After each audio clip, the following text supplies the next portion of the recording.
اور اس سے پہلے انہوں نے جب شادی ہو رہی تھی رشتے داروں میں کزنس میں، تو انہوں نے یہ کہا اپنی آپس کی گفتگو میں، بیگم نے شوہر سے کہا جن کا رشتہ ہونے والا ہے، یعنی نکاح ہو چکا ہے اور ولیمہ اور سب چیزیں، انہوں نے کہا ہم سب کو شادی کا کارڈ دینے چلیں گے ساتھ ساتھ. میں کہا اچھی بات ہے، ہم خود جائیں گے. پھر بیگم نے خواہش کا اظہار کیا، اللہ تعالیٰ اس مومنہ کو اجر عطا فرمائے، کہ ہم جب سب کو کارڈ دینے جا رہے ہیں تو ایک کارڈ ہم یہاں پاس میں ایک روزہ ایک ذریعہ ہے اس میں بھی ڈال کر آتے ہیں، حضرت عباس کو بلاتے ہیں اور وہ بھی ہماری شادی میں آئیں گے جب ہم سب کو بلا رہے ہیں، بڑے بڑے گیسٹ کو. تو شوہر کہتے ہیں، میرے دوست ہیں، کہتے ہیں مجھے ہنسی آئی، لیکن میں نے کہا چلو اس کی خواہش ہے تو چلتے ہیں. میں نے یہ کہا کہ یار بڑے لوگ کہاں آئیں گے ہماری شادیوں میں، اور میں یہ کہتا رہا. ہم دونوں گئے، ہم نے ذریعے میں کارڈ شادی کا ڈالا کہ آپ نے ہماری شادی پہ آنا ہے.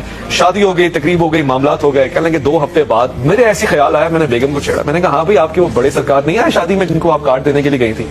تو بیگم نے کہا کہ اللہ بہتر جانتا ہے.